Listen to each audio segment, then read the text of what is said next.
Back in his tent, Duryodhana slowly came back to his senses. Smarting from the wounds inflicted by Bheeshma and from the shame of losing the fight, Duryodhana began to think of Karna.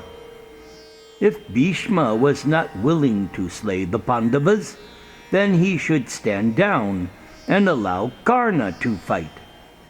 Duryodhana decided to speak with his friend, who was waiting in the camp for his opportunity to join the battle. Seeing him entering his tent, bloodied and covered with dust, Karna jumped up and embraced Duryodhana. Oh, how fares the Kurus? Are you gaining victory over your enemies and increasing your fame? No, my friend. Things are not going our way. We are being routed by those warlike Pandavas who cannot be slain even by the Celestials. Day by day they are grinding down my forces. O Karna, I am weakening, and our store of weapons has been reduced. I am now wondering if we will ever defeat the Pandavas. Karna's face flushed, and he clenched his fists. Grieve not, O best of the Bharatas. I will do what is pleasing for you without delay. Let Bheeshma be withdrawn from the battle. When that old hero lays down his weapons, then I will come personally to slay all the Pandavas. Bheeshma will always treat Pandu's sons leniently, and he is incapable of killing them. O king, order Bheeshma to stand down. I swear that at that time, before everyone's eyes, I will bring down the mighty Pandavas in battle. Karna only wanted to say that which pleased Duryodhana. Karna knew that he too could not kill all the Pandavas. He had promised Kunti to spare all of them except for Arjuna. At least he would fight with his full power, perhaps killing Arjuna and sending the other brothers fleeing. That would lead to the Kauravas' victory without a doubt. O great hero, your words fire me with new enthusiasm. I will go to Bheeshma. If that powerful warrior will not agree to slay the Pandavas tomorrow, then I will return. Then you will be able to fight, for I will persuade Bheeshma to retire. Duryodhana then left Karna's tent. Mounting his dark-colored horse, he made his way to Bheeshma's quarters.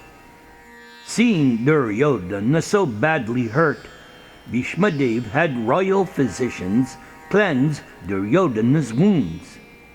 Bheeshma then personally applied herbs which quickly healed the prince. By the application of the Vishalyakarani, a herb taken from the Himalayan mountains, Bheeshma removed Duryodhana's pain. And as he was being treated, the Kaurava leader spoke anxiously with his commander-in-chief. O great grandsire, it seems we can do nothing to stop the Pandavas' onslaught. They surge forward and break our lines, penetrating, crushing, and slaughtering. Those mighty Pandava warriors gain fame at our expense. Why, today they smashed apart our formation, routing our troops. I myself have been wounded by Bhima, and I was almost slain. O best of men, I do not accept that you are incapable of checking the Pandavas. Tomorrow you should exert your full power, and by your grace I desire to obtain victory and kill all of Pandu's sons. Bheeshma looked with pity upon Duryodhana.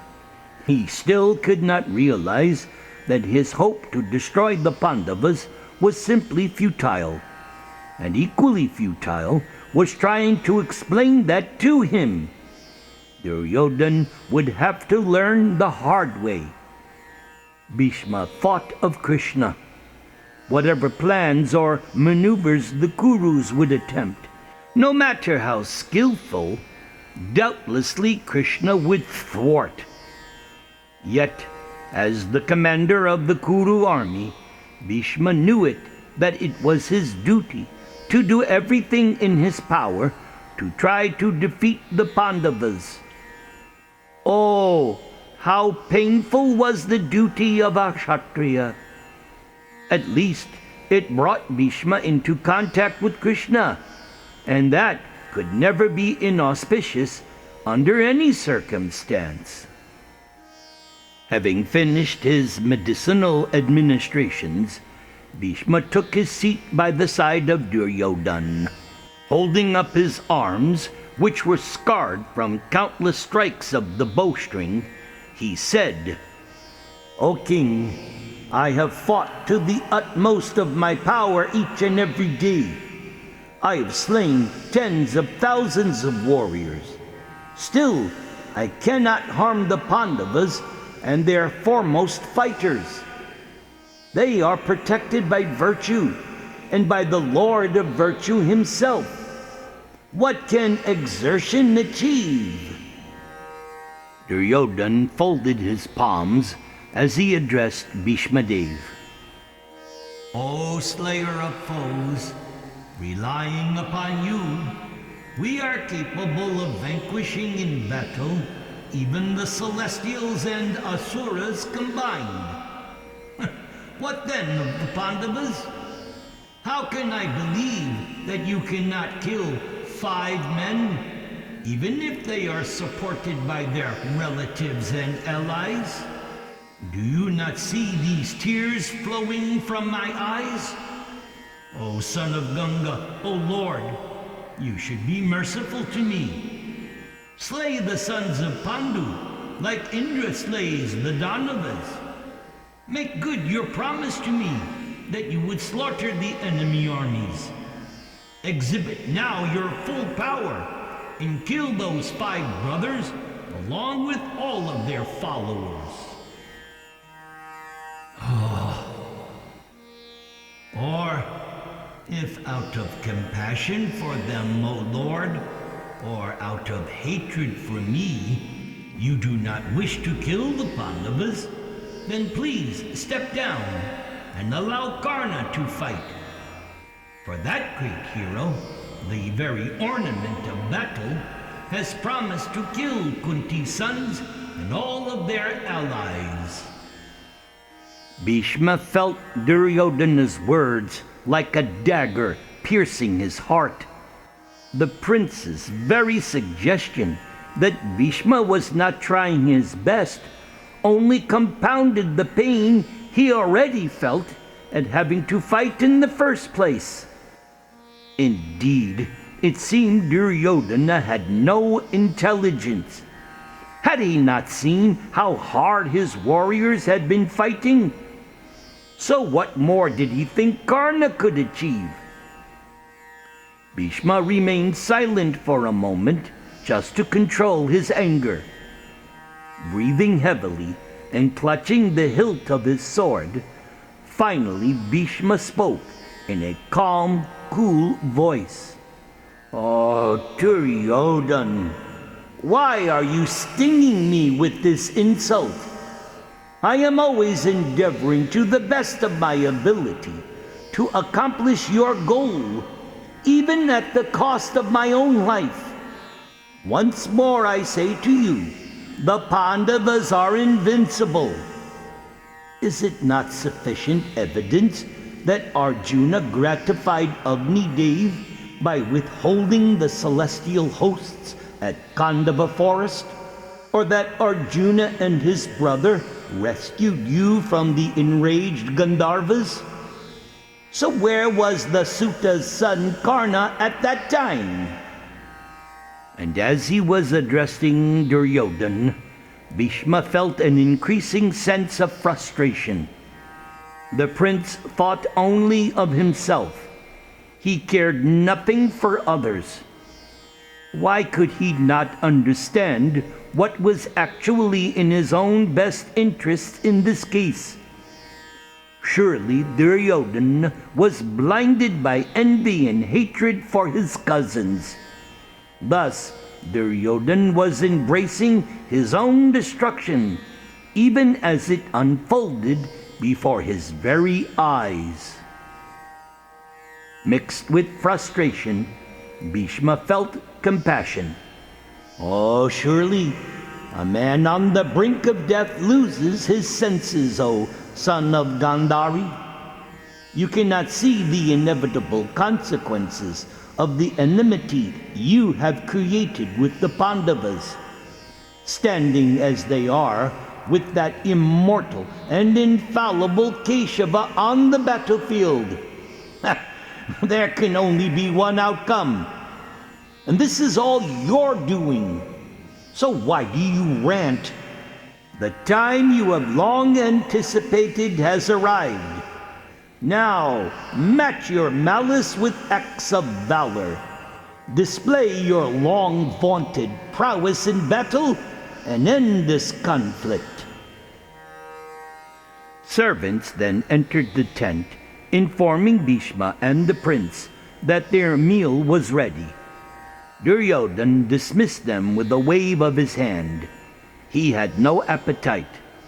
Since the battle had begun, hardly he had eaten, refusing even the wine which he normally enjoyed so much.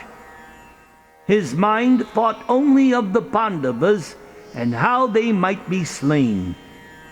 Sitting at the feet of Bhishma Dev, Duryodhana looked up at him imploringly. Only if the son of Ganga became determined, then the Pandavas were as good as dead. O monarch, you should know, I will not at any time abandon you or the Kurus, for such is the duty of a Kshatriya, and indeed my own determination.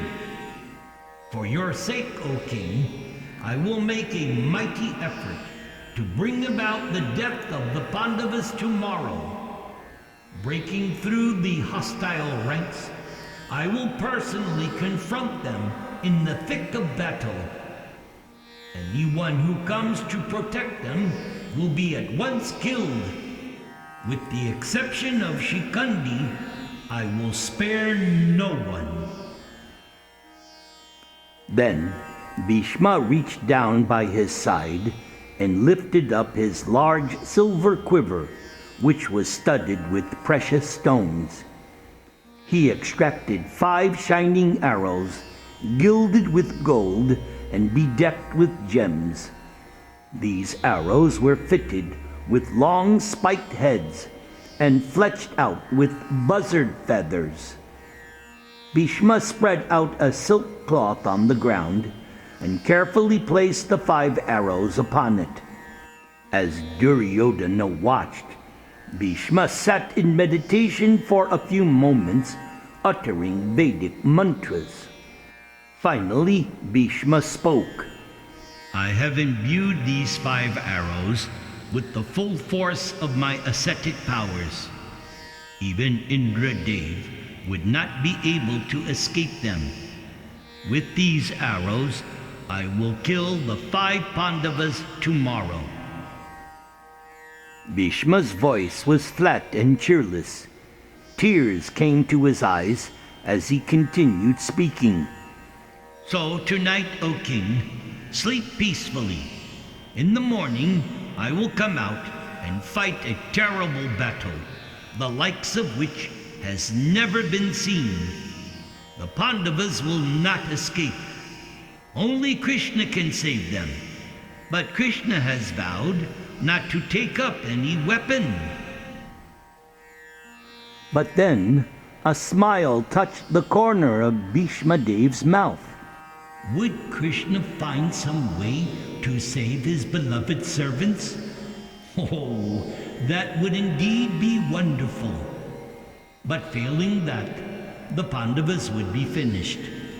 His empowered arrows would not fail. Immediately Duryodhana jumped to his feet. He was beaming and slapping his arms. But then he became thoughtful. For like Bheeshma, he also wondered if Krishna might devise some means to thwart this plan. Looking down at those arrows lying before Bheeshma, Duryodhana said, "Let me keep these shafts for tonight. I will guard them carefully and hand them over to you at the start of the battle." Bhishma Dev nodded, and Duryodhana took the arrows. He bowed before Bhishma Dev and then went to his own quarters, carefully placing the arrows by his bed. Now surely the Pandavas were doomed. Bhishma was famous everywhere as Devavrata, one of unbreakable vows. Nothing would stop him from fulfilling his promise. Duryodhana lay down happily to rest. He could not wait for the next day's battle.